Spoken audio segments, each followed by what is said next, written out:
Well, on the 2nd of February 1959, South Africa's first ever all-black musical called King Kong was debuted. And of course, it had a cast of amazing people. Now, one of the people that was quite amazing was Pat Williams, who co-wrote some of the songs. And we're going to find out a little bit more about this legendary writer.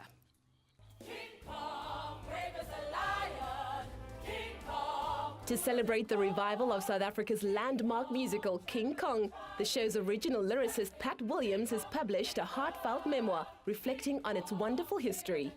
My book is a way of sharing my story and the story of everybody else in the show whom I knew. Remember, there were 70 members of the cast, or 60 of the cast, and another 10 musicians or 12 musicians.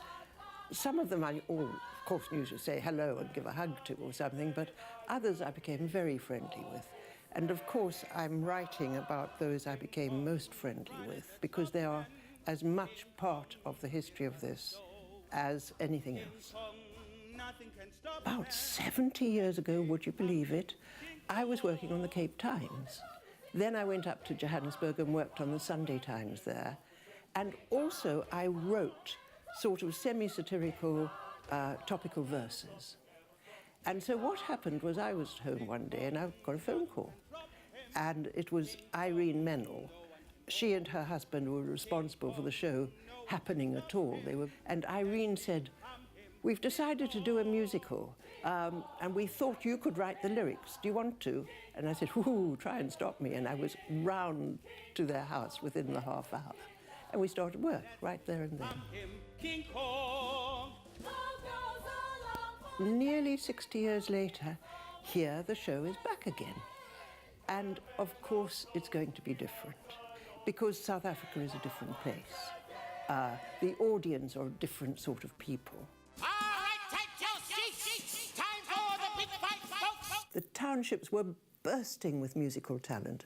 And of course the cream of it were in King Kong. The people who were in King Kong, Miriam Makeba, you know, all four Manhattan brothers.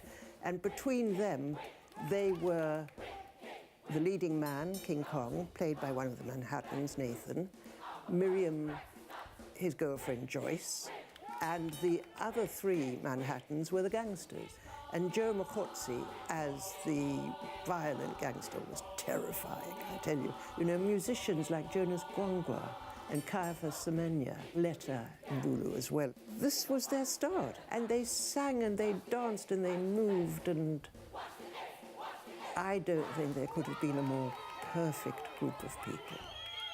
The show has a remarkable legacy, and although the Fugard Theatre revival remains true to the original production, it's been refreshed for the 21st century. It's different. That's all I can say.